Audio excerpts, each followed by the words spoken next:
නමෝ තස්සේ භගවතෝ අරහතෝ සම්මා සම්බුද්දස්සේ නමෝ තස්සේ භගවතෝ අරහතෝ සම්මා සම්බුද්දස්සේ නමෝ තස්සේ භගවතෝ අරහතෝ සම්මා සම්බුද්දස්සේ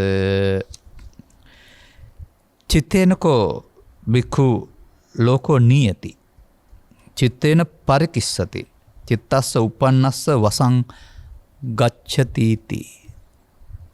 ධර්මානුශාසනාවෙහි සදහැවර අනුග්‍රහ දායකත්වයේ ධර්මින් ධර්මදේශනාව පටිගත කිරීමට සහභාගී වෙන්නා වූ පී.ඒ. සුභාවික්‍රම මහත්මයා ප්‍රමුඛ පවුලට සම්බන්ධ ඥාතිත මිත්‍රාදීන් ඇතුළු කොට ඇති ධර්ම ශ්‍රවණාබිලාසී සදහැවර පින්නතුනි.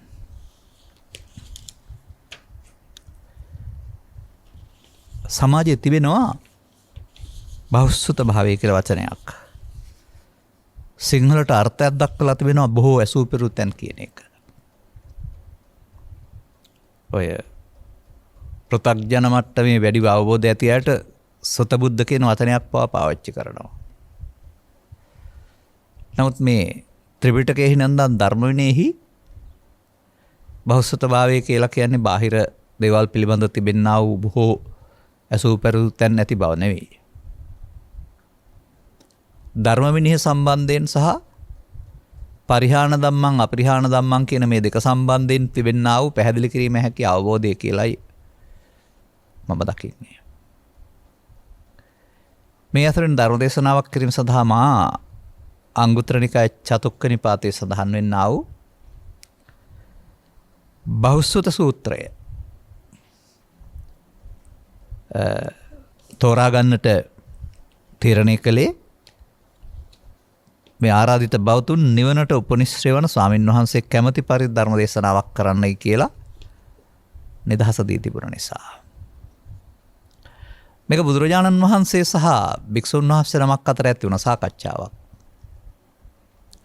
නමුත් ඒ සාකච්ඡාව නරඹන හෝ සවන් දෙන හැමෝටම එහි හුඟක් උදව් උපකාරය තියෙනවා. මිනිසෙක් වගේ වශයෙන් යන ගමන් මගට අමතරව බෞද්ධෙක් වශයෙන් යන ගමන් මගෙහි වෙනස කුමක්ද? ලෝකෙ උපදින හැමෝම මිනිස්සු. පිරිමි, ගැහැණු මිනිස්සු කියන්නේ දෙකටම. ඔවුන් යම්කිසි ජීවන මගක යනවා. ආගම්වල උගන්වන පරිදි ඔවුන් රුචි පරිදි. නමුත් මේ තෙරුවන් සරණගත වීම කියලා කියන්නේ නැත්නම් බෞද්ධ කියලා කියන්නේ ඒ ජීවත් වෙන ගමන්ම වෙනස් මගක යන අය. ඒක බාහිර වශයෙන් වෙනස් මගක් වෙන්නේ නැහැ. එදිනෙදා ජීවිතයේ අනුගමනීය ප්‍රතිපදාවේ තමයි වෙනසක් වෙන්නේ.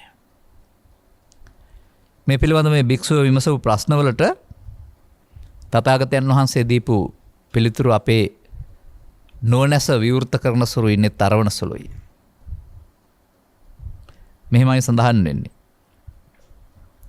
අතකෝ අඤ්ඤතරා බික්ඛු යේන භගවා තේනොම් සංගමේ උපසංකමිත්වා භගවන්තං අභිවාදෙත්වා ඒකමන්තං නිසීදී ඒකමන්තං නිසින්නෝ කෝ තේ බික්ඛු භගවන්තං ඒතදෝච. එක්තරා භික්ෂුන් වහන්සේ නමක් බුදුන් වහන්සේ වෙත ගිහින් වැඳලා එකත් පසක ඉඳලා මෙන්න මෙහෙම ප්‍රකාශයක් කළා. නැත්නම් මෙහෙම කිව්වා. කෝනකෝ බන්තේ ලෝකෝ නීයති කේන ලෝකේ පරිකිස්සති කස්සච උප්පන්නස්ස වසංගච්ඡති इति ඔන්න ප්‍රශ්නය. අපටත් මේක දැනගන්න ඕන කාරණයක්. බන්තේ කියන්නේ ස්වාමීනි කියන එක නැත්නම් භාගතුන් වහන්සේ කියන එක. කෝනකෝ කවරෙක් විසින් නියති ගෙන යන ලැබේද? ලෝකේ ගෙන යන්නේ කවුද? පළවෙනි ප්‍රශ්නේ. එහෙම නැත්නම් ඇදගෙන යන්නේ අරන් යන්නේ කවුද? ගෙන යන්නේ කවුද?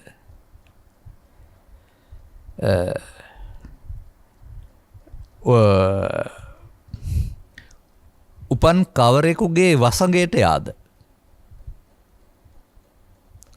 කවරෙකුගේ වසඟයට යාද? එහෙමයි. උපන් කෙනෙක් කවරෙකුගේ වසඟයට පත් වෙනවාද කියලා අහලා තියෙන්නේ. සාමාන්‍යයෙන් මේවා ටිකක් පැහැදිලි කරන්නත් මේ තියෙන දෙයට එහාට යමක් තේරෙන්න ඕන. මොකද සමහර කරුණු පැහැදිලි වෙනවා මදි. නමුත් බුදුන් වහන්සේගෙන් මේ සම්බන්ධයෙන් ප්‍රශංසාත්මක ප්‍රකාශයක් ලැබෙනවා. කරුණු පැහැදිලි කරන්න ඉස්සර වෙලා උන්වහන්සේ සාදු සාදු බික්කු බද්දකෝ තේ බික්කු උම්මග්ගෝ එහෙම ප්‍රශංසාවක් කරනවා. ඔබගේ ප්‍රඥාව හොඳයි. ප්‍රතිභානය හොඳයි. විමසීමත් යහපත්. ඔබ මේ ප්‍රශ්නය දැහුවේ කියලා අහනවා. එසේ වහන්ස නැත්නම් එහෙ ස්වාමීනි. අන්න අනතුරු මේ ප්‍රශ්නාවලිය මෙතන දෙකක් හෝ තුනක් තියෙනවා. අපිට මේ තුන ඉදිරිපත් කරනකොට කාලය සම්පූර්ණ වෙනවා. අර මම ඉහතින් මතක් කළා වූ මාත් මේ පාඩේ තමයි උන්වහන්සේ වදාහරලා තිබෙන්නේ. චිත්තේන කෝ බික්ඛු ලෝකෝ නීයති චිත්තේන පරිකිස්සති චිත්තස්ස උප්පන්නස්ස වසංගච්ඡති. සිත හටගත් කල්හි ඒ වසඟයට යනවා මිනිස්සු. සිතේ වසඟයට යනවා. අනේක තමයි මේ මනුස්සයන්ට වෙන දේ. සිතේ වසඟයට පත් වෙනවා. මේ චිත්තේන කෝ බික්ඛු ලෝකෝ නීයති කියන එක හරි ගැඹුරු අර්ථයක් තියෙනවා. ලෝකය ගෙන යන්නේ සිත විසින්. ඇදගෙන යන්නේ සිත විසින්. වසඟයට පත් වෙන්නේ සිත විසින්. දැන් මේ ඇතිද මේ උත්තරේ? මදි. කොහොමද අපි ඒක හොයාගන්නේ? අපි කවුරුත් පරලෝ යන්නේ කයින්. මොනම ආගමකට අයත් වුණත් ආදාහනේ භූම දාණයෙන් ඒක අයිති වෙන්නේ පෘථුවියට. නමුත් අපි හින්දු දහමේ පුනරුත්පත්තියක් විශ්වාස කරනවා. බුදු සමයේ පුනර්භවයක් පෙන්වනවා රහතුන් නොවන අය සඳහා. ඔය ලෙස ආගම් වලත් මරණයෙන් එහා පැත්තට යාමක් විස්තර කරනවා සදාකාලික ස්වර්ගය හෝ නිරය කියලා. කවුරුත් ජීවිතය අවසන් කරන්න කැමති නෑ. ජීවිතේ එහා පැත්තට මේ පෘථග්ජන සමාජයේ කවුරුත්. එහෙනම් එහාට මොනවද ගෙනියන්නේ? කය ගෙනියන්නේ නැත්නම් කය පොළොවට පස් වෙනවා නම් අන්න ලෝකේ ජීවත් වෙන්න ගිහින් ලෝකේ තියෙන දේවල් ආශ්‍රයෙන් අපි හදා ගන්නවා සිත. මේ බාහිර කය වගේම සිතේ මනෝමය කයක් සහිත ලෝකයක් තියෙනවා අපිට. බාහිර දේවල් ඕන නෑ ඒකට. ඉස්සර වෙලා ඒව උදව් කරගත්ත හදාගත්තාම ඊට පස්සේ නිින්ද ගිය ලෝකේ ඔක්කොම තියෙන්නේ බාහිර ලෝකේ අවුව වැස්ස අටලෝ දහම තිබෙන නිසා නෙවෙයි. ඒවා යනවා හදාගත්ත නිසා. මෙබැවින් මේ පස් දරවසා නින්දට යාම කියලා කියන්නේ තමන් හදාගත්ත ලෝකයකට යාමක්. අන්න මේ විදිහට මිනිසා විසින් එකතු කරගන්නා වූ කාරණා ජීවිතය තුළ බුදු සමයේ පෙන්නනවා අපුඤ්ඤාභි සංකාර කියලා එක වචනයකින්. පව්කම් එකතු කරන එක. පුඤ්ඤාභි සංකාර කියලා තව වචනයකින්. මේ සිතට එකතු කරන දේවල්. ඒකට අපි කියනවා පව්කම් පින්කම් අපුඤ්ඤාභි සංකාර පුඤ්ඤාභි සංකාර. තවත් සාමාන්‍ය සමාජයට තේරෙන්නේ නැති දෙයක් හිත එකතු කරගත්තා කැලයට ගිය ලෞකික ධානලාභීන් ඒකට ආනිජ්ජාභි සංකාර. අන්න මේ අபிසංකාරය විසින් කායත ඇරුණාට ලෝකෙන් එහාට ගෙනියනවා. චිත්තේන නීයති.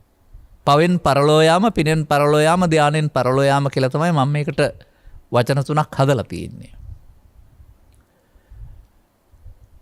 මේ උත්තරේ එහෙමයි. සිත විසින් කය අතෑරුණාට ලෝකය අතෑරුණාට තමන්ට අදාළ ලෝකෙ ගෙනියනවා. තථාගතයන් වහන්සේ වදාහරනවා මේ න්‍යාම ධර්මයට වහල් වෙන මිනිසා ජීවිත අවසානයේදී සමුගත්තට කයෙන් සෝ කායස වේදෝ පරම්මරණා. කය බිනිස මරණයෙන් පසු දුග්ගතින් උප්පජ්ජති, සුග්ගතින් උප්පජ්ජති, දිවසහවතං උප්පජ්ජති, බ්‍රහ්මසහවතං උප්පජ්ජති. අර තියෙන යන පැති. දුගතිගාමී වෙනවා, සුගතිගාමී වෙනවා මිනිසුන් අතරට, දෙවියන් අතර උපදිනවා, බ්‍රහ්මයන් අතර උපදිනවා. අර සිත විසින් යන පාර. එතකොට අපට තේරෙන්න ඕන බාහිර ලෝකේ ජීවත් වෙන්න ගිහින් අපි ඒවට අදාළ ලෝකයක් හිතේ හදා ගන්නවායි කියලා. බාහිර ලෝකෙන් මිදුණාට අර ලෝකෙන් මිදෙන්න බෑ. මෙන්න මෙහෙමයි මේ සසර ගමන හැදෙන්නේ කියන එක පිළිබඳව මේ කයෙන් සිත හදාගෙන කය අතහැරෙනකොට සිත විසින් මව කුසේ කයක් හදනවා. එහෙම නැත්නම් සිත විසින් මව කුසක කියන්නේ මිනිස් මව කුසක නෙමෙයි ඕනෑම අණ්ඩජලාභජ සංසේජ සත්‍යයකගේ කයක් හදනවා. කයක් හදන්න පුළුවන් තැනක නිසා. නැති තැන උපපාතික කියලා කියනවා කයක් හදන්න බෑ. කය නැතුවට සිත විසින් ජීවත් වෙන්න පුළුවන්. ඕපපාතික ප්‍රතිසන්දි කියලා කියන්නේ අපාගත වීම දෙවියන් අතර බ්‍රහ්මයන් අතර කියනකොට එතකොට අපට වෙන කයක් තියෙන එකක් නෙමෙයි. නමුත් අර හදාගත්ත සිතට අනුව පාපකාරී ලෝකේ, පුණ්‍යකාමී ලෝකේ, ධානගාමී ලෝකේ කියලා ලෝකේ ලෞකිකයි ලෝකෝත්තර වෙලා නැහැ.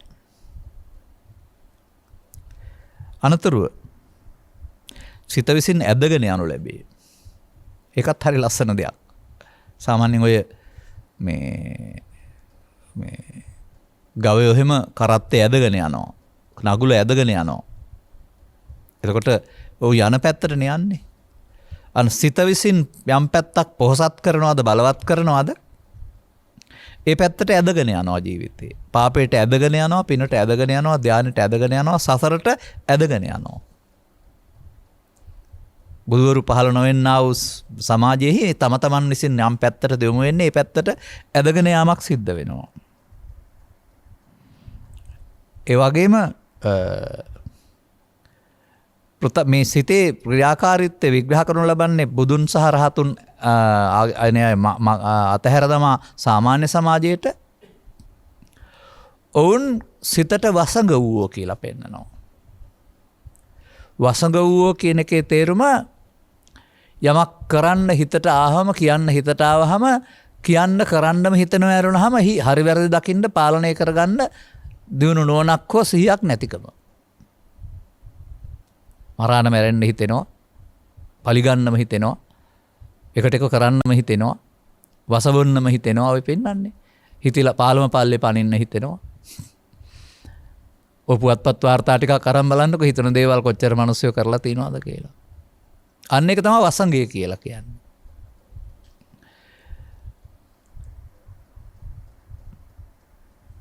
භික්ෂුන් වහන්සේ අහගෙන ඉඳලා බුදුන් වහන්සේට මැනවි ස්වාමීනි කියලා එතනින් එහා පැත්තට අපි මේක තව කතා කරමු. ඊළඟ ප්‍රශ්නේ අහනවා.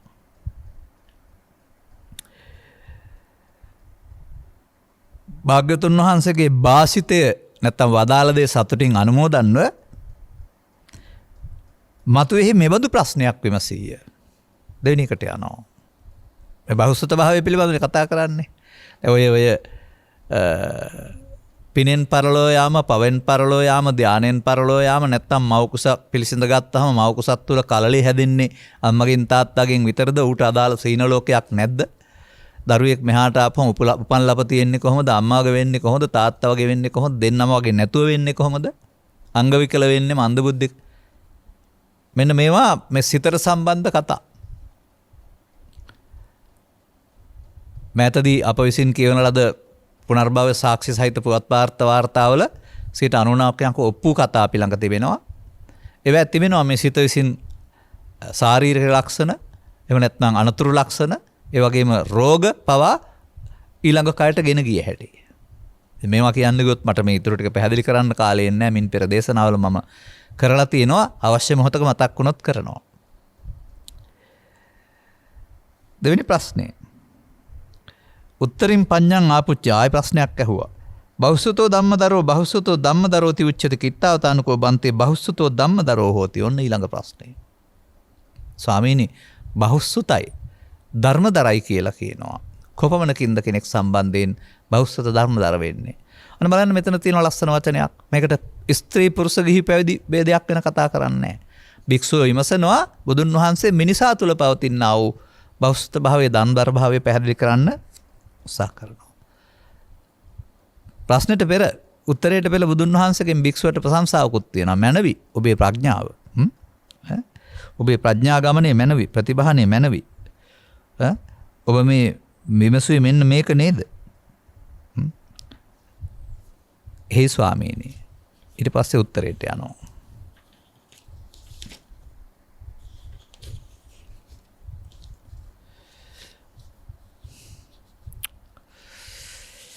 අපි සිංහලෙන්ම ගනිමු. ඕන්නම් පාළුත් කියන්න පුළුවන් මට.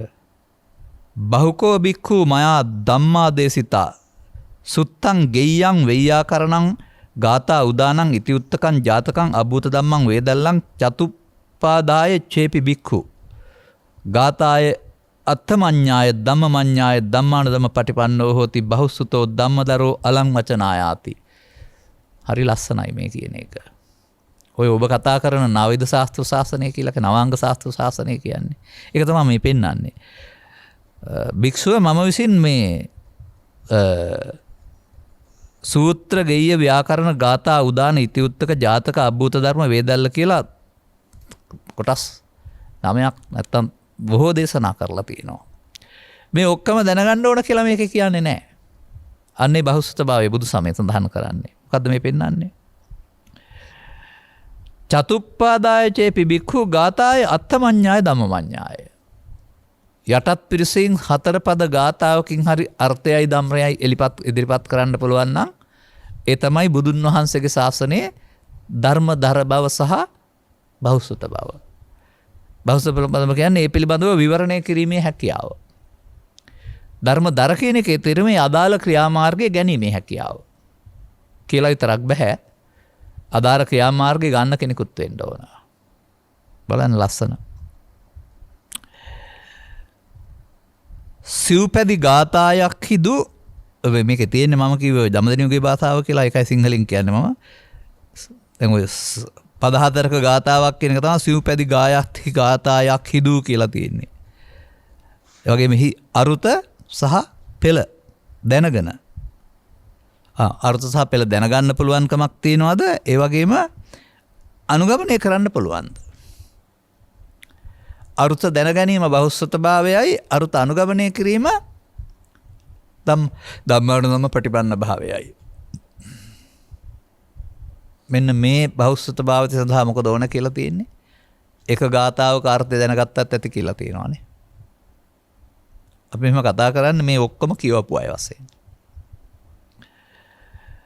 මෙව තියෙනවා සුන්දර ගාථා පුදුම සුන්දරත්වයේ තියෙන්නේ. මේ ත්‍රිපිටකේ ඔක්කොම දේවල් එක ගාථාවක් තුල තියෙනවා. ඔබ මට සවන් දුන්න කෙනෙක් නම් මලන්න මෙන්න මේ ගාථා මම මින් පෙර ධර්ම දේශනාව වලට පාවිච්චි කරලා තියෙනවා. යතෝ යතෝ සම්මස්සති කන්දානං උදයව්වයන් ලබති පීතිපාමොජ්ජං අමතන්තං විජානතං.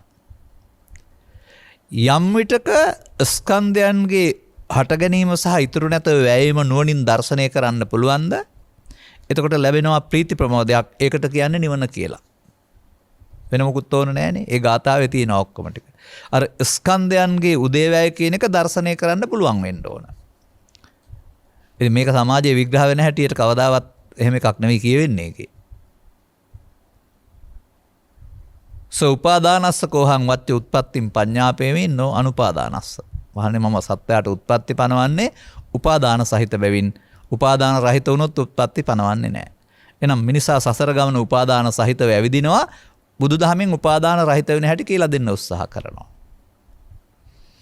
අපමාදෝ අමත පදං පමාදෝ වච්චනෝ පදං. බුදුන් වහන්සේ වදාළ පරිදි සිහියෙන් කටයුතු කිරීමයි කියලාද අප්‍රමාදය. වෙන මොකක්වත් දැනගන්න ඕන නැහැ. මේ අමත නැත්තම් නිවීමට මග පදම් කියන්නේ මාවත. උන්වහන්සේගේ අනුශාසනා නොගත්තාම ජීවිතේ තියෙන ප්‍රමාදය කියලා එකක්. පමාදෝ මච්චුනෝ පදං. එබැවින් සිව්පද ගාතාවක් ඕන නැහැ. ඔබට හෝ මට නැත්තම් සමාජයේ කෙනෙකුට බුදුන් වහන්සේ වදාළ පරිදි අප්‍රමාදයයි ප්‍රමාදයයි ලියා ගන්න පුළුවන්ද? එතකොට ඔහු සසර ඇවිදින හැටි තේරෙනවා ප්‍රමාදවාදී න්‍යාය තුල. එයින් ගැලවෙන්න අප්‍රමාද වෙන්න ඕන ආකාරය තේරෙනවා. එතකොටම බහුසුත වුණා. දැන් මේ ධර්මය අප්‍රමාද වීම සඳහා දරන්න ඕන.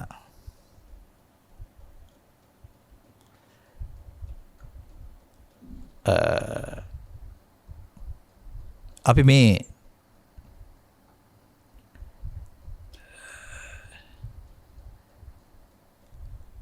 කතාව ලැබී තිබෙන කාලයට අනුව එහාට ගිහින්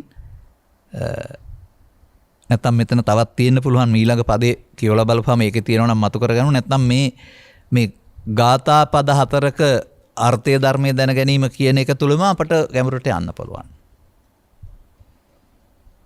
ඔන්න එතකොට මොකද්ද අපි මේ කතා කරන්නේ? මේ බුදු සමය තුල බහුසුත භාවය කියලා කතා කරන්නේ. පොත්තුඟාක් පාඩම් තියෙන එක නෙමෙයි.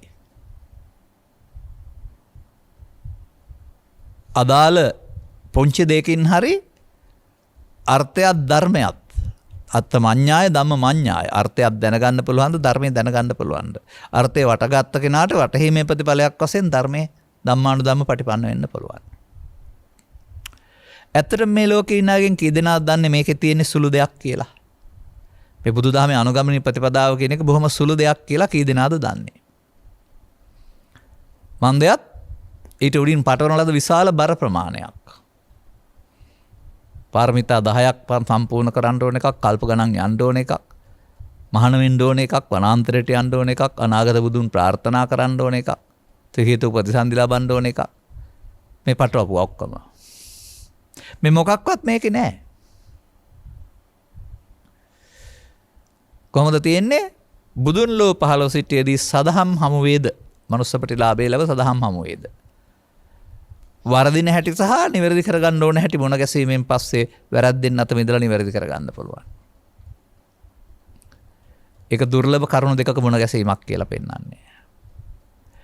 මෙබැවින් මේක සමාජයට උගන්වන්න ඕන කරන්න බැරි නොකරන බරපතල දෙයක් විදිහට නෙවෙයි. ලබාගත් ජීවිතය තුළ ගත කරන ජීවිතය යහපත් නම් ඒ තුළ වෙනත් දැක්මක් තුළ චිත්තාභ්‍යන්තරයෙන් දුක ඉවත් යන මගක් විදිහට. දුක ලෝකේ නෙවෙයි තියෙන්නේ, තමන් හදා ගන්න දෙයක්. ඒක තමන්ගේ පෞද්ගලික දුර්වලකමක් මත හැදෙන දෙයක් දුක කියලා කියන්නේ. දුක හේතුව පෙන්වනවනේ, හේතුව නැත්තම් දුක නැහැ කියලා.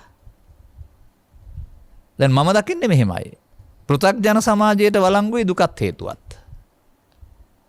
ඔවුන්ට නැති උතනත් මාර්ගයත් වළංගු නැහැ. මොකද උන් බහුසුත නැහැ, ධම්මදම්මඤ්ඤාය නැහැ.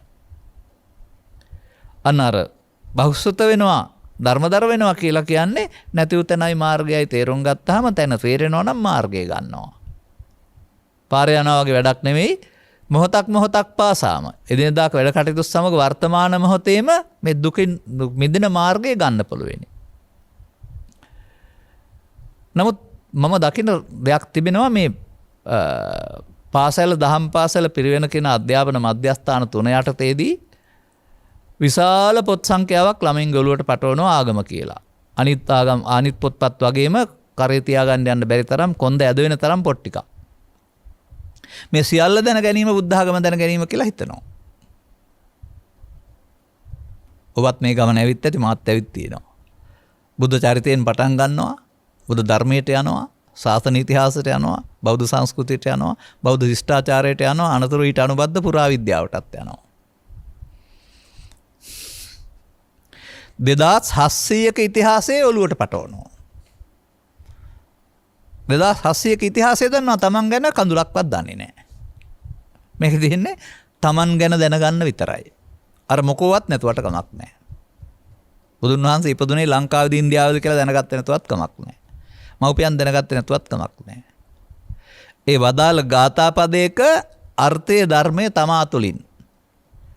දැන් බුදුන් වහන්සේ වදාළ ප්‍රමාදය තමන් තුළ සිදු වෙන්නේ කොහොමද? අප්‍රමාද වෙන්න මම මොකද කරන්න ඕන? අමත පදන් වෙන්නේ අප්‍රමාද වෙනව නන්නේ. මේ තමයි බුදු සමයේ බහුසුතභාවය. අපි ඊළඟ ප්‍රශ්නෙට ගිහින් බලමුකෝ, කාලය වෙලා ඇති පරිදි. භික්ෂුව බුදුන් වහන්සේගේ කරුණ පැහැදිලි කිරීම සතුටු වෙලා සාදුකාර පවත්වලා ඊළඟ ප්‍රශ්නය අහනවා. උත්තරින් පඤ්ඤං ආපුච්චි. ඊළඟ ප්‍රශ්නයවත ප්‍රශ්නයක් ඇහුවා. සුතවා නිබ්බේධික පඤ්ඤෝ. සුතවා නිබ්බේධික පඤ්ඤෝති බන්තේ උච්චති. කිත්තාතානකෝ බන්තේ සුතවා නිබ්බේධික පඤ්ඤෝ හොಂತಿ. ඔන්න.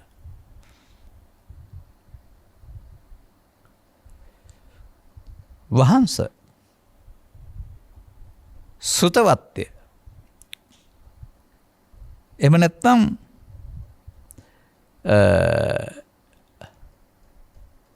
නිවෙන මග යන්ට දන්නා. නිබ්බේධික පඤ්ඤෝ කියන එක සාමාන්‍යයෙන් ගන්න වෙන්නේ එහෙමයි. ක්ලේශ ධර්මයන් නිර්වශේෂ වශයෙන් ඉවර කරන්න දන්න නුවණ. පෘථග්ජන පුද්ගලයා කෙලෙස් ධර්මයන් අවශේෂ වශයෙන් ඉතුරු කරන්නයි දන්නේ. නමුත් නිර්වශේෂ කියන්නේ හේතු ඉතුරුනේ අවසන් කරන්න දන්න නුවණ. සුතවා. මේ සුතවා කියන පදේ ගන්න පුළුවන් තැනක් තිබෙනවා සංයුත්ත නිකායේ සූත්‍ර දේශනා ගණනාවක. අසුතව පුතග්ජනෝ සුතවාරිය ශාවකෝ. අල්ප දැක්මක් ඇති පෘථග්ජනයා සුතවත් බව ඇති ආර්ය ශ්‍රාවකයා. එතකොට අන්න අපි එහෙමනම් අර ගාතාවකින් අහලා නිබ්බේධික පඤ්ඤ වෙන්න පුළුවන් නම් එහෙනම් ක්ලේශයන්ගෙන් නිදහස් වීම සඳහා අනුගමනීය ප්‍රතිපදාව දන්නා සුතවන්ත කෙනෙක්. ඒ වගේම අර චිත්ත අභ්‍යන්තරයට හේතු ඉතුරු ක්‍රමෙන් කරන්නා වූ ප්‍රමාද විහරණය වෙනුවට චිත්තාභ්‍යන්තරය හිස් කරගනිමින් අවශේෂ නොකර අවසන් කරන එක තමයි නිබ්බේධික පඤ්ඤ කියලා කියන්නේ. මේ එකක් පාසා වෙනම ධර්ම දේශනාවක් කරන්න වටින සුන්දරතම දේශනාවක් මේක.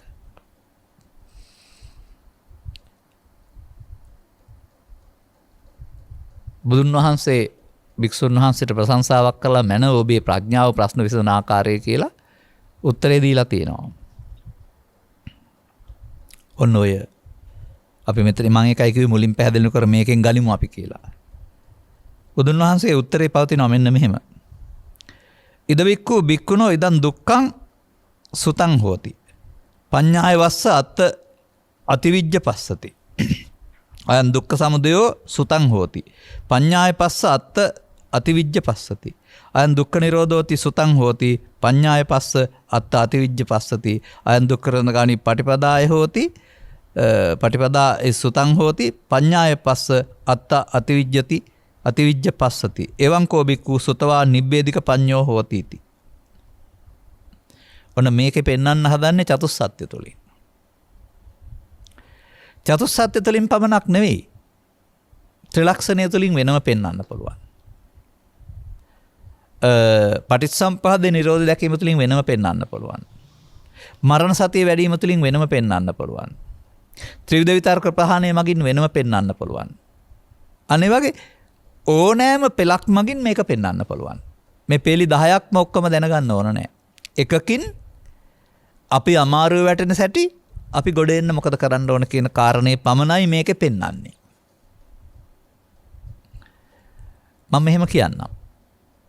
සාමාන්‍යයෙන් උදාහරණයක් වශයෙන් හිතාගන්නකෝ කැඩපතක් ගෙදර ගෙනත් තියාගන්න මුදල් හදල් නැති දුප්පත් ළමයි ටිකක් ඉන්න ගෙදරක් තියෙනවා. දැන් ඔව් උදේ අවදි උතෙන් පටන් කතකුණු අනාගෙන දූවිලි ගාගෙන ඉතින් ඉන්නවා. ඉසකේ අවුල් කරගෙන. මන් දැත් ඔවුන්ගේ මූණ සහ දත්වල හැඩේ මැලියම් පේන්නේ නැහැ. කැඩපතක් ගෙනත් බිත්ති එල්ලුවොත් ඒක තුළ දකින්නකොට තමන්ගේ කැත තමන්ට පේනවා. දැන් ඉසකේ හදාගනීවි, දත් මැද ගනීවි, මූණ සබන් දාලා හොදාගනීවි. කැඩපත දැකලාද? නෑ, කැඩපත තුලින් තමා දැකලා. මේ සූත්‍ර දේශනා කියලා කියන්නේ ඔබ පෙන්වන කැඩපතක් බව දකින්න පුළුවන් නම් ඔබට මේක ඔබ පේන්න ඕන. එතකොට තමයි අඩුපාඩු හදාගන්න වෙන්නේ. මම එහෙමයි සමාජයට විවරණය කරන්නේ. සම්පූර්ණ සූත්‍ර දේශනාම කියලා කියන්නේ ඒක අපට අදාළ කොටස වෙනම තියෙනවා. රූපී අරූපී ධානලාභින්ට අදාළ දේශනා වෙනම තියෙනවා. ඒ අයගේ දුර්වලකම් පෙන්වන කැඩපතක්. මෙන්න මේ වගේ තථාගත දේශනා කියලා කියන්නේ අපි පිළිබඳව අපි නොදකින අපේ ඇතුළත අපිව අමාරුවේ වැටෙන ආකාරයේ ගොඩ ගැහෙන ආකාරය පිළිබඳව ප්‍රදර්ශනය කරන ක්‍රියාවලියක්.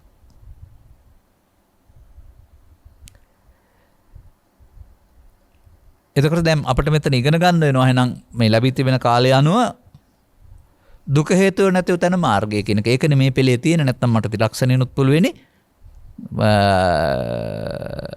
ත්‍රිවිධ විතර්කයනොත් පුළුවෙනි. නැත්නම් මේ අර අපමාද කියන ගාථාවකනොත් පුළුවෙනි. ඒ ගාථාපාද 4කින් අර්ථය දන්නවා නම් ධර්මයේ දන්නවා නම් බහුසුතයි කියලානේ පෙන්වන්නේ.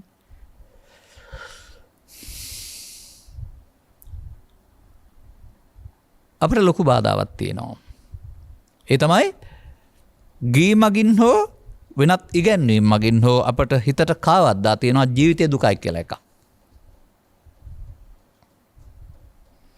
නිකමනට කියන්නේ නැද්ද බලන්න සමාජයේ ජීවිත දුකයි කියලා. ජීවිතේ දුකයි, ජීවිතෙන් එහා පැත්තේ නිවනක් තියෙනවා කියලා තමයි සමහරු කල්පනා කරන්නේ. ඇයි කල්පනා කරන්නේ නැත්තේ බුදුරජාණන් වහන්සේ අවුරුදු 35 80 දක්වා ජීවත් වුණේ ජීවිතේ දුකයිද දුකින් මිදිලාද? බුදුන් වහන්සේ කතා කරන සාන්ත සැනසීම කියනක උන්වහන්සේට අවුරුදු 80 දී හම්බ වුණේ නැහැ. 35 දී හම්බ වුණේ. එහෙනම් මම වර්ථ විග්‍රහ කරන්න මෙහෙමයි. පෘථග්ජනයාට ජීවිතයේ දුක හදාගනි. ආර්ය පුද්ගලයා ජීවිතෙන් දුක ඉවත් කරගනි. ජීවිතේ තියෙනවා. එතන නැති වූ තැනත් මාවතත් මරණයෙන් එහා පැත්ත නෙමේ ජීවිතය තුළ. මේ දහම් පෙළවල් හදාarලා බලුවම ජීවිතය දුකයි කියලා කොතනකවත් උගන්වන්නේ නැහැ. උගන්වන්නේ උපාදානයේ දුකයි කියලා. සංකිට්ඨේන පංච උපාදානස්කන්ධා දුක්ඛා කියලා. උපාදානස්කන්ධය තුල උපාදානස්කන්ධය ඇති විට ඒ උපාදානස්කන්ධය කියන්නේ මෙතන මම ශරීරයට නෙමෙයි ඇසෙන් කනෙන් නාසයෙන් දිවෙන් කයෙන් ඒ මොහොත උපන් හැඟීමට. ඒකේ ජරා ව්‍යාධි ශෝක පරිදේව දුක් දුම්නස් තියෙනවා නම් ඒකනේ දුක. ඒ මොහොතට ආපු එක. මේ බැවින් අර පාසල් පොතෙන් උගන්වන වචන ටික මෙතන පාඩම් කරලා ලීවට කීවට මේක දැනෙන්නේ නැහැ. මොකද ඔය පංච උපාදානස්කන්ධය තියෙන්නේ පොතේ නෙවෙයි. මේ මිනිසුන් ළඟ. මිනිසුන් ළඟ පංච උපාදානස්කන්ධය තිබෙන්නේ ලෝකේ සමග සම්බන්ධතාව පවත්තන්න. තියෙන්න ඕන පංචස්කන්ධය. පංච උපාදානස්කන්ධයක් බවට පත් කරගන්නේ කොහු කරන වරද. ඔවුන් අතෙන් සිදුවෙන වරද. නමුත් මේ පොත තුළ මේ පෙළදහම් තිබුණට අපට අර බාහිර අධ්‍යාපන පෙළදහම් තුළ මෙතෙන්ට සමීප වෙන්න අදාළ සමීප දැක්ම එන්නේ නැහැ. ගුරුවරුන්ටත් නැහැ, ශිෂ්‍යයන්ටත් නැහැ. ඔය ගොඩේ කවුරු හරි කියපු වචනයක් උදව් කරන පංචස්කන්ධය කියන්නේ ශරීරය කියලා හිතන් ඉන්නවා. තාමත් ඉන්නවා මේ රටේ එහෙම හිතන අය. නමුත් මේක හදාරණ යනකොට තේරෙනවා කායට සසම්බාරික කාය කියලා කියනවා. නැත්නම් චාතු මහ භූතික කාය කියලා කියනවා. ඒක පවත්තන බලවේගයට. ඒක පවත්තන්න ඇසේ කනේ නාසයේ දිවේ කයේ මොහතකින් ඉපදී නැසන බලවේගයට. පස්දොරේ හෝ මනෝද්වාරයේ. එදිනෙදා කටයුතු කිරීම සඳහා ක්ෂණයකින් ඉපදී නැසෙන, කැමති වුණත් නැතත් ක්ෂණයකින් ඉපදී නැසෙන චිත්තචෛතසික සහිත බලවේගයටයි පංචස්කන්ධය පංච උපාදානස්කන්ධය කියලා කියන්නේ. අවාසනාවකට එහෙම තේරුම් ගන්න තරම් නැනසක් පැහැදිලි කිරීමක් මේ සමාජය තුළ තාමත් ප්‍රචලිත නැහැ. අහලා බලන්න කායෙන් හරි. පංචස්කන්ධය කියන්නේ කය නේද? පංචස්කන්ධයේ වේදනා සංඥා සංකාර නාම රූප කියන්නේ කය නේද කියලා කියන්නේ නැද්ද කියලා? මෙතනම බහුස්සත භාව වෙනට අල්පස්සත භාව ඊට පස්සේ ධම්මදර වෙන්න බෑ. මොකද බහුස්සත වුණොත් නේ ධර්මදර වෙන්නේ. මේ පොත් සෙට් එකේ තියෙනවා මීට පෙර එකක්. මේක අංගුත්තර නිකාය, මීට පෙර තියෙන සංයුත්ත නිකාය. පොත් 7ක්ද කොහෙද තියෙනවා? පහේ එක පහේ දෙකත් එක්ක ගත්තාම මෙන්න මේකේ තියෙනවා 3 කියලා කොටසක්. සංයුත්ත නිකාය අංක 3 කියලා කොටසක්. ඔය පංචස්කන්ධය කියන්නේ කය කියන අයට, පංචස්කන්ධේ රූප කියන්නේ ශරීරය කියන අයට දීපු උත්තරේ තියෙන්නේ මේකේ තමයි. බුදුන් වහන්සේ දීපු උත්තරය. එම කියන අය ඒක කියවල බලලා තේරුම් ගන්න උත්සාහ කරන්න. ඒකට කියනවා සත්තට්ඨාන කුසල හේවත් ස්ථාන 7ක දක්ෂතා දක්වන සූත්‍රය කියලා. මෙන්න මේකේ බුදුන් වහන්සේ පැහැදිලි කරනවා මිනිසාට ස්ත්‍රී පුරුෂ ભેදයෙන් තොරව ජීවත් වෙනකොට වේදනා හයකුයි සංඥා හයකුයි සංකාර හයකුයි විඥාන හයකුයි පහළ වෙනවායි කියලා. හය නම් එකවර නෙමෙයි හය පොළේ කියලා තේරුම් ගන්න වෙනවා. හය පොළ නම් ඇස කන නාසය දිව කය සහ සිත කියලා තේරුම් ගන්න වෙනවා. වේදනා යනු රිදීම නොව විඳීම. සංඥා යනු හැඳිනීම. සංකාර යනු ඇලීම ගැටීම නැත්තම් චේතනා එකතු වීම. විඥාන යනු ඒ සිදුවන සියලු කර්තව්‍යයන් හඳුනා ගැනීම. ඔබ චිත්‍රපටයක් නරඹමින් ඉන්නවා. ඔබ කය විඳිනවද? චිත්‍රපටයේ තියෙන රූප විඳිනවද? ඔබ ගීතයක් අහමින් ඉන්නවා. ඔබ කය විඳිනවද? ගීතයේ ශබ්ද රසය විඳිනවද? ඔබ ආහාරයක් ගනිමින් ඉන්නවා. ඔබ කය විඳිනවද? ආහාරයේ රසය විඳිනවද? බලන්න කල්පනා කරලා. විඳින්නේ මොනවද? කවුරුත් කය විඳින්නේ නැහැ. අරමුණ විඳින්නේ. ඇසට හමු වෙන රූපය, කනට හම්බ වෙන ශබ්ද රූපය, නාසයට හම්බ වෙන ගන්ධ රූපය, දිවට හම්බ වෙන රස රූපය, කායට හම්බ වෙන පොට්ටබ්බ රූපය බාහිර උදව්වෙන් හමු වෙනවා. බාහිර උදව්ව නැතුව පහළ වෙනවා සිතේ ධම්ම රූපය කියලා. හිනෙන් බලන ඒවා. ඔබ හතුරා හෝ මිතුරා හෝ සැප හෝ දුක වශයෙන් විඳින්නේ ඒක නේද? එතකොට රූපය රූප ආරම්මණයයි, රූප රූපයයි. ද්‍රව්‍ය නෙවෙයි ඒක. අන්න මෙතනින් එහාට යන්න බැරි නිසා අපිට මේ අත්තමඤ්ඤාය ධම්මමඤ්ඤාය නැහැ. දුක හේතුව තේරුම් ගන්න බෑ. දැන් මේ ලෝකේ ජීවත් වෙන්න අපට අසකන නාසය දිවකය උදව් කරගෙන ලෝකෙත් සමග සම්බන්ධතා පවත්තන් රූප වේදනා සංඥා සංකාර පහක් පහළ වෙන්න ඕන. සංකිට්ඨේන පංචස්කන්ධ දුක්ඛ කියලා කොහෙවත් නැහැ. ලෝකයාට ආගම් ભેදකින් තොරව මේ ඇහැට හමු වුණාම කනට හමු වුණාම හඳුනා ගන්නට අවශ්‍ය මේ පංච විද ක්‍රියාවලිය පහළ වෙනවා. ඒක තථාගතයන් වහන්සේ තමයි රූප වේදනා සංඥා සංකාර වශයෙන් නිර්වචනය කරලා තින්නේ. ඒකත් ಭಾರತ සමාජයේ තියෙන්නේ නැති. එහෙම නැත්නම් වෙනත් වචනකින් ගත්තත් කමක් නැහැ. අර්ථයයි තේරුම් ගන්න ඕන. ඒවා එරෙන්න නෙමෙයි ඕන. ඒක සත්‍ය නිත්‍ය සදාකාලික දෙයක් වශයෙන් නෙමෙයි. තේරුම් ගන්නයි ඕන. දැන් මේ ඉගැන්වීමේ පවතිනවා අපි මෞකසින් බිහි ජීවිතාසානය දක්වා ජීවත් වී මැරෙනවා වෙනුවට ඒක කායික මරණයක් මේ ස්කන්ධ පහෙන් පහට මැරෙනවායි කියලා. එහෙනම් ඇස තුල, කන තුල, නාසය තුල, දිව තුල මොහොතක් පාසා මැරෙනවා අපි. ඇස තුලත් මැරෙනවා, ඇසෙන් කනට යනකොටත් මැරෙනවා, කනෙන් නාසයට මාරුනකොටත් මැරෙනවා. අරමුණෙන් මැරෙනවා අපි. ඉතින් ඇත්තටම මැරෙනවා නම් එහාට යන්න මොකුත් ඉතුරු වෙන්නේ නැහනේ. ඇයි චිත්තේන නියති ලෝකෝ කීවේ? ඒ මැරෙද්දි සිත විසින් කොහොමද ගෙනියන්නේ? අන්න එකයි ලියා ගන්න ඕන. ඒ මැරුණා වුණාට අන්න අර උපාදාන කියන වරද විසින් ඊට එහාට ගෙනියන්නට හේතු සකස් කරනවා. එබැවින් පංචස්කන්ධේ පහළ වෙන එක ලෝකෙ සිදු වෙන්න ඕන දෙයක්. ඒක පංච උපාදානස්කන්ධේ බවට පත් කරගන්නේ තම තමන් විසින් ඒකට අදාළ අගයන් එකතු කිරීමෙන්, අඩු කිරීමෙන්, වැඩි කිරීමෙන් නැත්නම් ලෝභ මෝහ, දේශ මෝහ වශයෙන් ගැනීමෙන්. දැන් හටගෙන මැරීම වෙනුවට මම පාලි හෝ ශාස්ත්‍රීය භාෂාව පාවිච්චි කරන්නේ නැතුව උදාහරණයකින් පෙන්නන්නම්කෝ. ඔබේ ජීවිතය තුළ ඔබට කවුරු හරි බනිනවා. ඔබට කවුරු හරි පාඩු කරනවා, නිඳා කරනවා. ඔබ ඇහැයි කනයි පියාන ගෙදර එනවද? මට වෙලාවක් ආවායකෝ කියලා හිතලා එනවද ගෙදර? ඒ සිද්ධිය ඉවරයි. නිකන් රතිඤ්ඤ කරලප්පත් උනාගේ විදුලියක් හිටුවා වගේ සිද්ධිය ඉවරයි. නමුත් ඔබ මේක සිතින් අරන් යනවා.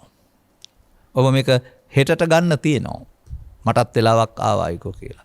අන්න චිත්තේන නීයති ලෝකෝ. සිත විසින් මෙන්න මෙහෙම යමක් ඉදිරියට තැබුවොත් අර පුනර්භවය සිදු වෙන්නේ ඉදිරියට තබන දේවල් වලින්. තවත් විදිහකින් කියනවා නම් මිනිසුන් විසින් මේ මොහොතේ අනාගත සසර පව තුලින්, පින තුලින්, ධානය තුලින්, පවේ උපාදානය තුලින්, පිනේ උපාදානය තුලින්, ධාන උපාදානය තුලින් සසර හදනවා. ගෙන යනවා. ඒකයි බුදුන් වහන්සේ වදාළස උපාදානස්ස කෝහං වත්ත උත්පත්තිම් පඤ්ඤාපේමි කියලා. උපාදාන සහිත කෙනාටයි මේ පැවැත්ම උත්පත්ති පනවන්නේ. උපාදාන රහිත වුණොත් පනවන්නේ නැහැ කියලා. ඔබට තේරුම් ගන්න පුළුවන් දෙයක් නම් මේ බුදුන් වහන්සේ වදාළ පමාව කියන්නේ මේ මිනිසුන් උපාදානය කරගන්න එක කියලා. මේක ජීවිතය තුළ නෙමෙයි සිදු වෙන්නේ. මොහොතකින් හටගන්නා වූ අරමුණ තුළ. ඇසේ කනේ නාසය අරමුණ තුළ නැත්නම් අරමුණ විග්‍රහ කරන්නා වූ ස්කන්ධ පංචකය තුළ. මේකට කියනවා ඇලෙනවා, මුලා වෙනවා, ගැටෙනවා, මුලා වෙනවායි කියලා.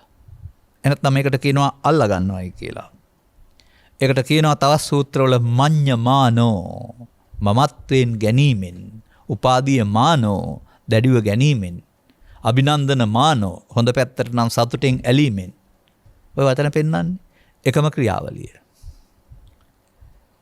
උන්වහන්සේට මේ දේ වදාරන්න ඕන වුණා. එක පෙළකින් කිව්වනම් අගයක් නැතුව යනවා. හැමදාම එකම බණ කියනවා කියලා කියයි. ඒ නිසා 45 අවුරුද්ද පුරාම යන ගමන් ලෝකේ තියෙන සියලුම දේවල් උදාහරණයට අරගෙන සියලු දේවල් වලින්ම සිතේ ක්‍රියාකාරීත්වයේ අමාරු වැටෙන හැටි සහ ගැලවෙන හැටි දේශනා කළා. මේක තමයි අපිව දකින කණ්ණාඩිය. දැන් එතකොට අර පංචස්කන්ධය හටගෙන මමත්වෙන් ගත්තාම ස්කන්ධ පහ නැසුණට ඒක උපාදානස්කන්ධ වෙලා අනාගතයට හේතු ඉතුරු වෙනවා.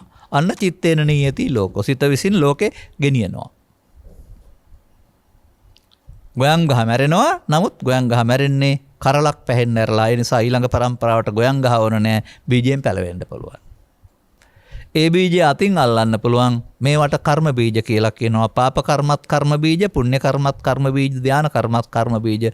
පාප කර්ම බීජ පැලවෙන්නේ අපාය 4, පුණ්‍ය කර්ම බීජ පැලවෙන්නේ දිව්‍ය ලෝක 6 සහ මනුස්ස ලෝකේ, ධාන කර්ම බීජ පැලවෙන්නේ රූපී අරූපී බඹතලවල. චිත්තේන නියති ලෝකෝ. මේ මෝඩකමින් මිනිසුන් ගැලවෙන්නේ කොහොමද? හිතන්න එපා අපාය ගිහින් හරි දිව්‍ය ලෝකෙ ගිහින් හරි බ්‍රහ්ම ලෝකෙ ගිහින් හරි ගැලවෙන්න පාරක් තියෙනවායි කියලා. එහෙමයි මේ ලෝකේ ඉගෙනගෙන තියෙන්නේ. බ්‍රහ්ම ලෝකේ ගිහිනුත් බණ අහන්න පුළුවන්. දිව්‍ය ලෝකේ ගිහිනුත් බණ අහන්න පුළුවන්. එහෙත් බණ තියෙනවා. එහෙත් භාවනා කරන්න පුළුවන්. මේ මෝඩකම් කවදානම් හදාගනීද? මම ඔය විහිළුවට වගේ කියන කතාවක් තියෙනවා. ඔය 2000 විතර වසර කාලේ මේ ඉන්දියානු සංචාරයක් යන්න වෙලා ඔය දඹදිව කවුද එක්කලා ගිහින් ගිජ්ජකුට පර්වතයට ගොඩ වුණා. පයින් ගොඩ වුණේ නැහැ. කැරකින පුටු පෙළියකින් ගොඩ වුණේ. අද දක්වා මට මේක මතක් වෙන උදාහරණයකට. ගිය කතාව කියන්න නෙමෙයි ඕන. මේක ඇතුල් වෙන්න එක දොරටුවයි තියෙන්නේ. ඊට පස්සේ ඒක රවුමක්, පුටු රවුමක් කරකිනවා. එලියෙන්ට එන්න එක දොරටුවයි තියෙන්නේ. එතනින් ගත්තේ නැත්නම් ආපහු පෙළටම එකතු වෙනවා. අනේ වගේ මේ සසරෙන් මිදෙන්න එක දොරටුවයි තියෙන්නේ. එතනින් මිදුනේ නැත්නම් ආයෙත් සතරට එකතු වෙන්නේ. දැන් පුටුරිකේ නම් කන්ද උඩට ගිහින් පල්ලෙහාට ආපහු වෙනවා. තව රවුමක් යන්න වෙනවානේ. අන්නේ වගේ මේ උපාදානයේ විසින් ගෙන යන රවුම අපාය 4, මනුස්ස ලෝකයේ, දිව්‍ය ලෝක 6, බ්‍රහ්ම ලෝක 20. මේ තමයි කරකෙන පුටු පෙළිය වගේ සතර රවුම. ඔය කොතනකින්වත් ඔකේ ගැලවෙන්න තැනක් නැහැ. මනුස්ස ලෝකයේ මිනිසාට මනුස්ස බව ලබා සදහම් හමු වීම තුළින්. එහෙම නැත්නම් මේක හදන්න පුළුවන් හැකියාවට කියනවා ෂණ සම්පත්තිය කියලා. ඒක මිනිසාට පමණක් ලැබෙන්නේ. අන්න ඒ අප ලබා තිබෙන ජීවිතයේ මෙයින් මිදීමට අනුගමනය කළ යුතු මාර්ගය පිළිබඳ වැටහීම උරුම අපටයි. කළ හැක්කේ අපටයි කියලා නිගමනයකට එන්න. පහසුවෙන් කොහෙවත් ඔක කරන්න තියෙනවා කියලා හිතන්න එපා. එතකොට අර පුටු පෙළට අහු වුණාම ගැලවෙන්න බෑ යන්න ඕන. අන්න වගේ සසරට අහු වුණාම අර කර්ම බීජ මගින් සිත ගෙනියනවා. ගෙනියනකොට සමහර තැනක හිත විතරක් තියෙනවා, සමහර තැනක කායකුත් හදලා දෙනවා. එහමයි ඒක හැටි. කායට නම් සිතක් නැතුව තියෙන්න බෑ. නමුත් සිතට කයක් නැතුව තියෙන්න පුළුවන්. ද්‍රව්‍යමය කයක් නැතුව, පඨවි ආපෝ තේජෝ සහිත කයක් නැතුව මනෝමය කයකින් අපායෙත් ඉන්න පුළුවන්, දිව්‍ය ලෝකෙත් ඉන්න පුළුවන්, බ්‍රහ්ම ලෝකෙත් ඉන්න පුළුවන්. එහෙමවත් අපේ සමහරු හිතන්නේ නෑ. අපි වගේම වැසිකිලි යන කනබන ශරීරයක් තියෙන එක තමයි දිව්‍යෝ කියන්නේ කියලා තමයි අර විහාරස්ථානයේ ඇඳලා තියෙන දිව්‍ය රූප දිහා බලලා හිතන්නේ. ඒවා මනෝමය රූප සංකේතවත් කරලා තියෙන හැටි. ඉතින් ඔය මහා කච්චායන මහරහතන් වහන්සේ ඔක විස්තර කරනවානේ. මේ සත්වයාට ජාති, ජරා, ව්‍යාධි, ශෝක, මරණ ඔක්කොම තියෙනවා කියලා කතා කරනවා. දෙවියන්ට තියෙනවා කියන්නේ ජාති, මරණ, ජරා, ව්‍යාධි නැහැ කියලා තියෙනවා. වරහන් ඇතුලේ විස්තර කරනවා ජරා, ව්‍යාධි නැත්තේ ඝන කයක් නැති නිසා කියලා. එක්කෝ මේවා අපි කියලා දීපුවම් පිළිගන්න ඕන. එහෙම නැත්නම් කල්පනා කරන්න ඕන. මොනතරම් මෝඩකම් වලද මේ මිනිස්සු ඉන්නේ? ඔවුන් හිතන් ඉන්නවා මේ අපි වගේම කයක් අපායෙත් තියෙන්නේ. අපි වගේම ලෝකයක් දිව්‍ය ලෝකෙත් තියෙන්නේ. අපි වගේම ලෝකයක් බ්‍රහ්ම ලෝකෙත් කියන්නේ. ගෙවල් දොරවල් හදාන පවුල් පන්සල් වෙලා අවුවැස්ස එහෙම ඉන්න පුළුවන් කියලා. ඒ චිත්තේන නියති ලෝකෝ කියන්නේ. සිත විසින් කය ඇතු හෝ නැතුව සසර හදනවා. අන්නේ මෙතනින් අරමුණ නැසෙනකොට, ජීවිතයේ අවසන් වෙනකොට ඉදිරි පැවැත්ම සිදු වෙන්නේ උපාදානයේ විසින්. එහෙනම් උපාදානය කරගන්න එක මිනිසාගේ මෝඩකමයි. උපාදානයෙන් මිදෙන්න ජීවිතය යොදා ගන්න එක එදිනෙදා තමන්ගේ වගකීමට අමතරව ආගමික වගකීමයි. මේ සියල්ල පැහැදිලි කරන්න කාලේ නැහැ. මම මේක යටතේ විතරක් පොඩ්ඩක් මේ කතා කරන්නේ. එතකොට එහෙමනම් අර අරවනට එන දෙයට එකතු වීමේදී මමත්වෙන් ගැනීම සිදු වෙනවා. අන්න මමත්වෙන් ගැනීමේ මඤ්ඤමානෝකෝ බික්කු බද්ද මරසන පංච උපාදානස්කන්ධය දුක තියෙන්නේ. එහෙම කරාම ඒක තියෙනවා, තිබුණාම හෙට උපදිනවා අපහු. දැන් උපදිනේවට රාග, දේශ, මොහ, ඊර්ෂ්‍යා, ක්‍රෝධ, වෛර කියලා කියනවා නේද? ඒවත් තියපු නිසා නේද නැවත ඉපදුනේ. මගේ ළමා කාලය තුළ නැවත ඉපදීම දුකයි කියන වචනේ නැවත ඉපදීම නැති කරන්න ඕන කියන එක මම ওই කායෙන් හරි අහලා තියෙනවා. අච්චම්මෙකුගෙන් හරි කායෙන් හරි. මම හිතා ඉන්නවා ආපහු මව් කුසේ උපදින එක නැති කරන එකයි මේ නැවත ඉපදීම නැති කරන්නේ. නෑ දැන් මම දන්නවා මේ ලෝභ දේශ මොහ නැවත උපදින එකයි දුක. නැවත උපදින්නේ අපි තිබ්බොත්. පස්සේ ගන්න තිබුවොත් නැවත උපදිනවා. පස්සේ ගන්න තියෙන එක ප්‍රමාදේ. තබන් නැත්නම් නැවත උපදින්නේ නෑ. අන්න පස්සේ ගන්න නැතුව ඉවර කරන්නේ කොහොමද? අත්තමඤ්ඤාය ධම්මමඤ්ඤාය තුළ උගන්වන්නේ අන්න ඒකයි. තැබුවොත් නැවත උපදිනවා. තබන් නැත්නම් නැවත උපදින්නේ නැත්තේ. එතකොට තබන්නේ උපාදානෙන්. අන්න පසංකිට්ඨේන පංච උපාදානස්කන්ධා දුක්ඛ. උපාදානස්කන්ධේ පහළ වෙන එක තුළ තියෙන එකයි දුක කියන්නේ. හේතුව මෙන්න මේ මොහොතේ මේකට ඇලෙන ගැටෙන රූප තණ්හා, ශබ්ද තණ්හා, ගන්ධ අරමුණේ මුලා වෙන එක. ඒ නිසා ඉදිරියට තබනවා. නැති වූ තැන, උපාදානෙ නැති වූ තැන. මාර්ගේ හටගත්තේ වැවිදින් ඉවර වෙන්න ඕන, අලුතෙන් නොතබා ඉවර වෙන්න වෙනවා. මේ මොහොතම මේ ඇසම මේ කනම මේ නාසයම චිත්ත අභ්‍යන්තරයේ දේවල් එන්න උදව් වෙනවා. ඒකින් කරනවා උපන්න කුසල් කියලා. ඒවාට එකතු වීමෙන් දුරු කරන්න පුළුවන්. ආපහු නොතැබීමෙන් නූපන්න කුසල් නූපදවා ඉන්න පුළුවන්. දැන් වැඩක් මේක. මේක දැන් වැඩක්. ඇසේ කනේ නාසයේ දිවේ කයේ වැඩක්.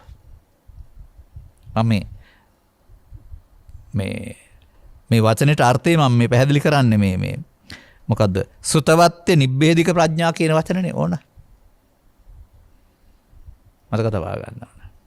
ඒ නිසා අපිට පාසල් ගියාට හෝ දහම් පාසල් ගියාට හෝ පිරිවෙන් ගියාට සුතවත් භාවය ලැබෙන්නේ නැහැ. ඔය තුනම පාස් කරන් ආපු අය අපි. දැනීමක් ලැබෙනවා විතරයි. ඒක ප්‍රායෝගික කරගන්න තේරෙන්නේ නැහැ. ප්‍රායෝගික වෙන්නේ නැහැ. ඒක අර අනිකුත් විෂයන්ට සමගාමීව. ඔවයි මා ඉගෙන ගන්න කාලේ තිබුණ ඉතිහාසය, භූගෝලය, සමාජ අධ්‍යයනය, විද්‍යාව කියලා. දැන් තවත් විෂයන් තියෙනවා.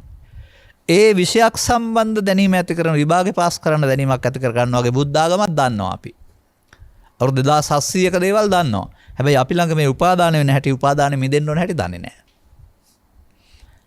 අන්න ඒක දැනගන්න එක තමයි මේ අත්තමඤ්ඤාය නැත්නම් මේ පැහැදිලි කරලා ලබන්නා වූ මොකක්ද මේ වචනේ ගත්තේ? සුතවා නිබ්බේධික පඤ්ඤා. සුතවත් බහුසුත භාවය කියන එක. තවත් එකක් තියෙන නිසා ඊට පස්සේ ඒකට යන්න ඕන අපි. මෙන්න මෙහෙම මේ චතුස්සත්ත්‍යයෙන් මේකෙ පෙන්වන්නේ. එහෙම නැත්නම් ගාතාවක් තුළ ගත්තොත් ගාථා ධම්මපදේ 433ක් තියෙනවා. අපේ ධර්මදේශනා අපි ප්‍රතිගත කරන වාරයකදී ගාතාවකින් හෝ දෙකකින් මේක පෙන්නනවා. ඊට අමතරව මේ යම් තැන්වල ගාථා තියෙනවා. අතිශය සුන්දරයි. මේ ගාථාව කියවනකොට කෙලවරටම පේනවා ඥානවන්තයට. දැන් ඔක ඔය ගාථා මම හිතන්නේ මම පාඩම් කරන්න ඇත්තේ අවුරුදු 14 15 විතර ඔය සාමාන්‍ය පෙළ ලියන කාලේ.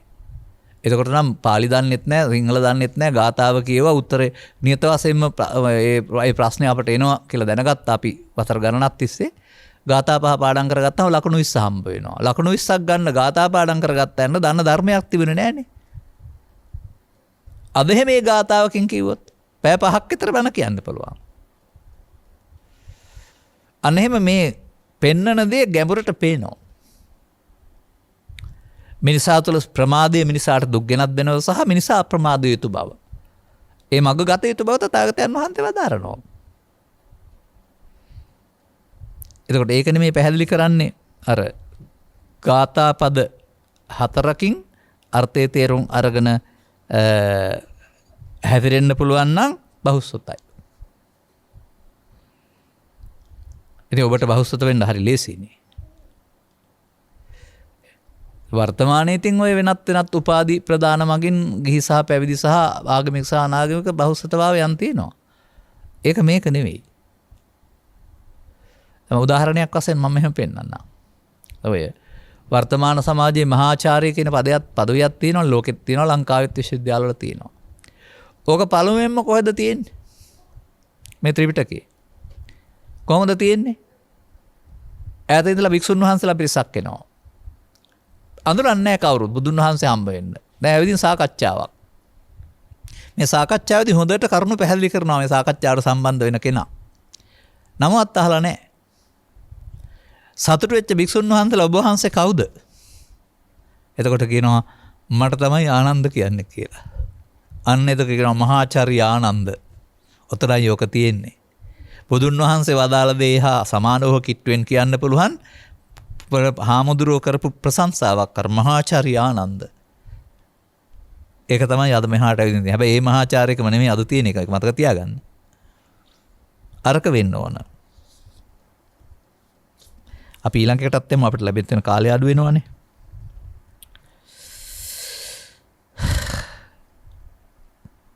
අන්තිමට අහනවා තවත් ප්‍රශ්නයක්.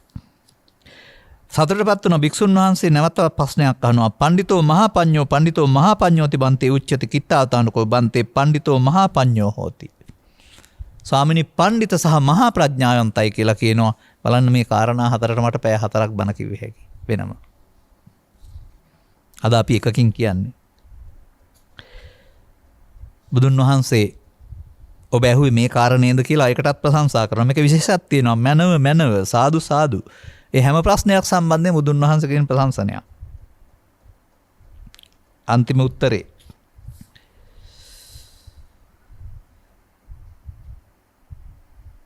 ඉදබික්කු පණ්ඩිතෝ මහාපඤ්ඤෝ නේවත්තව්‍යා බාධා චේතති න පරව්‍ය බාධා චේතති න උභයව්‍ය බාධා චේතති අත්තහිත පරහිත උභයහිතං සබ්බලෝකා ලග්ගෝභෝක හිතමේව චිත්තේමානෝ චින්තේති එවං කෝ බික්කු පණ්ඩිතෝ මහාපඤ්ඤෝ හෝති. උන්න තව විනාඩි ගානයි තියෙන්නේ. මේකේ පෙන්වන දේ බලා ගන්න. මේ පණ්ඩිත මහා ප්‍රඥ තෙමේ ආත්ම අවබෝධය පිණිස කියන්නේ තමන්ගේ අවබෝධය ගැන විතරක් හිතන්නේ නැහැ. තමන් අවබෝධ කරගන්න නැතුව අනින්ගාගේ අවබෝධය පිණිස හිතන්නෙත් නැහැ. ඒ වගේම දෙපැත්තෙම අවබෝධය පිණිස හිතන්නෙත් නැහැ. හිතන්නේ ආත්මහිත පරහිත උභයහිත. කරුණු පැහැදිලි කිරීම තුළ ධර්ම දේශනා කිරීම තුළ තමන්ගේ අවබෝධය පුළුල් වෙන එකත් වෙනවා. එතකොට ඒ තුළ බලාපොරොත්තු වෙනු ලබන්නේ කාගෙන්වත් ප්‍රශංසා හෝ උපාධි හෝ මොකක්වත් නෙමෙයි. ලෝකයා ඒක තේරුම් අරගෙන ඔවුන් හිතසුවකට කටයුතු කරයිද. උභයාර්ථ සිද්ධිය වචනේ පාවිච්චි කරන්නේ දෙපැත්තෙම යහපත කියන අර්ථය. එතකොට තථාගතයන් වහන්සේ ලෝකයාට මේ ධර්ම දූත ව්‍යාපාරය යන ගමන් භික්ෂුන්ට වදාළේ මුල මැද අග යහපත් දහම් දේශනා කරන්න දෙදෙනෙක් වගේ නොයන්න කියන එක. ඒ අර මේ මිනිසා විසින් නොදන්නා මුලාව මිනිසා දුකටපත් කරන බවත් ඒ නොදන්නා බව දැනුවත් බවට පත් කරගත්තාම බහුසුත වෙන්න පුළුවන් ඕන කෙනෙකුට. අනතුරු ඔහුගේ ගමන් මඟ ආත්මවාදී ගමන් මඟ වෙනුවට උපාදාන සහිත ගමන් මඟ වෙනුවට උපාදාන රහිත වෙන උපාදානෙන් මිදෙන ගමන් මඟ බවට පත් කරගන්නට තමන් ඉන්නා තැන සිටම ස්ත්‍රීත්වයේ පුරුෂත්වයේ ගිහි භවයේ පැවිදි භවයේ ගොවියාගේ වෙලෙන්දාගේ ආදී කොට ඇති ඕනෑම තැනක සිට දැක්ම නිරෝල් කරගන්න පුළුවන් වෙනවා. මෙන්න මෙම සමස්ත සමාජයේම වෙලා ගන්නා සමස්ත සමාජයට අනුගමනය කරන්න පුළුවන් සරල දහමක් මේක තුළ පවතින්නේ. තේරුම් නොගන තාක්කල් බුදුන් තේරුම් ගන්නෙත් නැහැ, ධර්මයේ තේරුම් ගන්නෙත් නැහැ, මොකක්වත් තේරුම් ගන්න නැහැ. සමාජය පිටින් හිතන් ඉන්න වචනයක් තුල ඉන්නවා. තේරුම් ගත්තම මෙන්න මේ පදේ මම අවසානයේට ඔබට කියන්නම්. මේ බුදුදහම කියලා කියන්නේ ආචාර්ය මහාචාර්යවරු පිළිපදින දහමක් කියලා හිතන්න එපා අද එහෙම හිතුවට. මේ බුදුදහම කියන්නේ අයන්න හෙවත් ඒ කාලේ තිබිච්ච pāli භාෂාවේ නැත්නම් සංස්කෘත භාෂාවේ අයන්නවත් දන්නේ නැති සුනීත සෝපාක පටාචාරා කිසాగෞතමි රජ්ජුමාලා වැනි අයත් ග්‍රහණය කරගෙන දියුණුව ලැබපු අය මාර්ගයේ ගිය අය. කොතරම් සරලද එතකොට? ඔවුන්ටත් තේරුණා නම් මේ කාරණාව. අප මේ දුකටපත් වෙන්නේ මෙන්න මේ මමත්වෙන් අරන් සතර හදන එක නිසායි කියලා මේ මමත්වෙන් නොගැනීම තුළින් මේ ගමන නිමා වෙන්න පුළුවන් කියලා. එතකොට ඔවුන්ට ආපුම ගම වෙනුවට සාමාන්‍යයෙන් ඔබ මේ කරන වැඩේට මම කියන්නේ ඔබ එන හැම එකටම ලෝභයෙන් ද්වේෂයෙන් මොහෙන් එකතු වෙනවා හැවත් පමා වෙනවා. එනවා එකතු වෙනවා.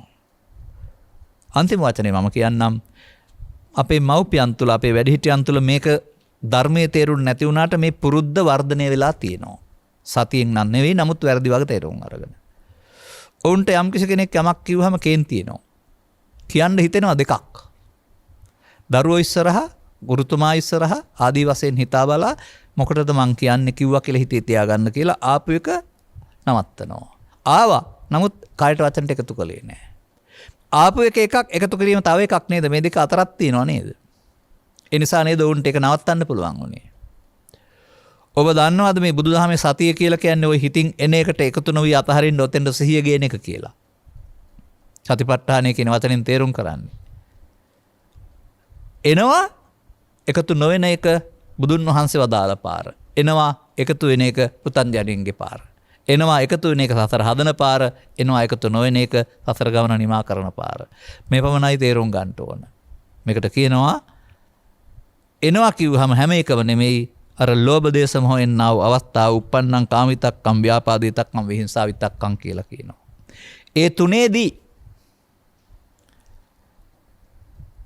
ඉන්නවා මරනවා පේන්නේ නැහැ කියලා ගහමන්න වරා ගන්න කපා ගන්න කොටා ගන්න යන්නේ නැතුව මේ සිතුවිල්ල බැහැර කරන්න පුළුවන් නම් එකතුණු වීමෙන් බැහැර වෙලා යනකොට චිත්ත අභ්‍යන්තරය පිරිසුදු වෙන්නේ. ඇතුලෙන් එළියට ඇවිදින් බැහැර ගියාම ඇතුලට යන්න තැනක් නැහැ. ඒ බැහැර කිරීමේදී අර අනාගතය හදන එක නැතර වෙනවා. ඒ නිසා මේ මොහොතක් තුළ උපන්න කුසල් දුරු වීමත් නූපන්න කුසල් නීපදීමත් කියන දෙකම ඒවා සම්මා වායාම සිද්ධ වෙනවා. පටන් ගත්තාම නැවත නැවත බලනවාට අනුපස්සී විරති කියනවා. පටන් ගන්නවාට සෝවාන් වෙනවා කියනවා. අවසන් වෙනවාට රහත් වෙනවායි කියනවා. පුළුවන්කමක් තිබෙනවා නම් තවදුරටත් ලේසි කරන්න බලන්න. අපි මේ කරලා තියෙන වසර 25 30ක් 40ක් තිස්සේ බුදුදහම ලේසි කරලා දෙන එක. පාලිය සිංහලට හරවලා සිංහල තේරෙන භාෂාවට හරවලා අනුගමනීය ප්‍රතිපදාවකට යන්න පුළුවන් තේරෙන ඕන කෙනෙකුට කියන එක. ස්ත්‍රී පුරුෂ ගිහි පැවිදි ભેදයෙන් තොරව. ඒ නිසා විශේෂඥ පන්තියකට හිමි වූ දෙයක් වශයෙන් සලකන්න එපා මේක. නමුත් මේක තේරෙන කෙනාට. එතකොට මෙන්න මේ සූත්‍රය තුල අපට කතා කරන්න තියෙනවා පැය 4ක බණ එහෙම වෙන වෙනම. අපි ඒ අර්ථ විග්‍රහ කරන්න ඕන නිසා හතරම පැහැදිලි කළා. එතකොට එහෙමනම් ඒක අන්තිමට පැහැදිලි කරනවා තථාගතයන් වහන්සේගේ නැත්නම් ශ්‍රාවකීන්ගේ කරුණ පැහැදිලි කිරීම තමන්ට මොකක් හරි වාසියක් බලානත් නෙමෙයි. තමන් හැදෙන්නේ නැතුව අනුන්ගේ අනුන් හදන්නත් නෙමෙයි. දෙපිරිසටම යහපත සඳහා. ඔය මම කතා කරන සූත්‍රයක් තියෙනවා විමුක්තායතන කියලා. මේක සඳහන් වෙනවා ක්‍රම 5ක්. බුදු සමයේ කොතරම් යට වෙලා තිබුණත් දහම් පෙළ තිබෙනවා නම් අනුගමනය කරන්න ගියොත්, බණ කියන්න ගියොත්, කල්පනා කරන්න ගියොත්, විතර්කණය කරන්න ගියොත්, සමාධියක් වඩන්න ගියොත් ඒ ඕන එකක් තුළින් පාර පෑදෙනවයි කියලා තියෙනවා. වැරදි සමාධියක් වඩන්න ගියාම වැරදි සමාධියේ ප්‍රතිඵල නැති නිසා හොයන්න ගියාම පාර පෑදෙනවා කියලා තියෙනවා. මෙන්න මේ යුගයන් පවතින බැවින් මේ මග ගත්තාම කොහෙන් හරි මේක එළියට එන්න ඕන. આવුත් අනුගමනය කරන මිනිස්සු ඇති වෙනකොට ඕන් ජීවිතය තුළ නිවෙන මිනිස්සු. මොනවෙන්ද නිවෙන්නේ? රාගයෙන්, දේශයෙන්, මෝහයෙන් නිවෙනවා. ලෝභක්කය, දේශක්කය, මෝහක්කය නිබ්බාණං සේ ප්‍රතිපදාවේ ගිහින් බලන්න නිවීමක් තියනවද නැද්ද කියලා. අදාළ කරුණු තේරුම් අරගනිමින් ලබාගත් ජීවිතයේ ලෞකික අභිවෘද්ධිය වගේම ලෝකෝත්තර අභිවෘද්ධිය සපුරා ගන්නටත් ඔබට මෙම කරුණු පැහැදිලි කිරීම උපනිශ්‍රේවා හේතු ආසනාව වේවායි කියන සුභාශිංසනය කරමින් මම ධර්මානුශාසනාව මෙසේ අවසන් කරනු ලබනවා. අද මෙම ධර්මානුශාසනාව ප්‍රඥානාලිකාව තුළින් ප්‍රචාරය කිරීම සඳහා පිළිකුත්වයේ පදිංචි පී.ඒ. සුභාවික්‍රම මහතා විසින් සැදැහැති දායකත්වය දවා දී තිබෙනවා. අරමුණු අතර ගම්පහ පිළිකුත්තු අංක 98 නිවසේ පදිංචිව සිට 2009 ජනවාරි 9 වන දින අභාවයට පත් වූ W. කහඳවාරච්චි මෑණියන් 2009 අප්‍රේල් මාස 25 වන දින අභාවයට පත් වූ පී.ඒ. ගුණසේන පියාණන් සහ අලව අලකුමර පදිංචිව සිට 2013 අප්‍රේල් මාස 13 වන දින අභාවයට පත් වූ පී.ඒ. සුමනසිරි වැඩිමහල් සොහොයුරාටද අවශ්‍ය නම් පින් අනුමෝදන් වේවා නැත්නම් උපහාරයක් වේවා. සාමාන්‍යයෙන් මේ පින්කම් වලදී පළමු එක ගුණානුස්මරණය. අපි වෙනුවෙන් කළ දෙයට ගුණානුස්මරණය කරන්න ඕන. පින් අනුමෝදන් කිරීම දෙවෙනි කාරණයක්. ඒක අපේ වැඩක් නෙමෙයි. ඔවුන් අතර පින් කැමැති අය සඳහා වළංගු දෙයක්. ඔවුන් අභව්‍ය ස්ථානයක උත්පත ලබා ඇත්තම් මෙම ධර්ම දේශනාව තුළින් ජනතරනාව පින් බලෙන් සුගතිත්පත්තිය ලැබීම පිණිස පුණ්‍ය ශක්තිය හේතු වේවා. මේ උතුම් ධර්මදේශනයේ පැවැත් වූ ගෞරවනීය දේශකින් වහන්සේට ලෝ වැඩ පිණිස ධර්මයේ දීමට දීර්ඝායුෂ ලැබේවා. ධර්මදේශනයේ සවන් දුන් සියලු දෙනාට සතර දුකින් මිදීමට අවශ්‍ය ධර්ම මාර්ගය සකසා ගැනීමට මෙම උතුම් ධර්මදේශනාව හේතු වාසනා වේවායි ප්‍රාර්ථනා කරනු ලබනවා. එබැවින් පරලෝසෙපත් ඥාතීන් උපහාරයට ලක් වේවා, අවශ්‍ය පින් අනුමෝදන් වේවා. අනුග්‍රහක බෞතුන් පවුලේ ඇතුළු අය සහ ධර්ම ශ්‍රවණය කළ හැම දිනාටමත් මේ බහුසුත සූත්‍රයේ සඳහන් කරුණු 4 පිළිබඳව විශ්වාසයෙන් යුක්තව තේරුම් අරගෙන අනුගමනීය ප්‍රතිපදාවක් තුළින් ඉහාත්ම වශයෙන්ම දුකින් මිදෙන මඟ එලි කරගන්නට හේතු වේවායි ප්‍රාර්ථනා කරගන්න. සබ්බිහිත්‍යෝ වජ්ජන්තු සබ්බ රෝගෝ විනස්සතු මාතේ බවත් අන්තරායෝ සුඛී දීඝායුකෝ බව හැම දිනාටම තෙරුවන් සරණයි.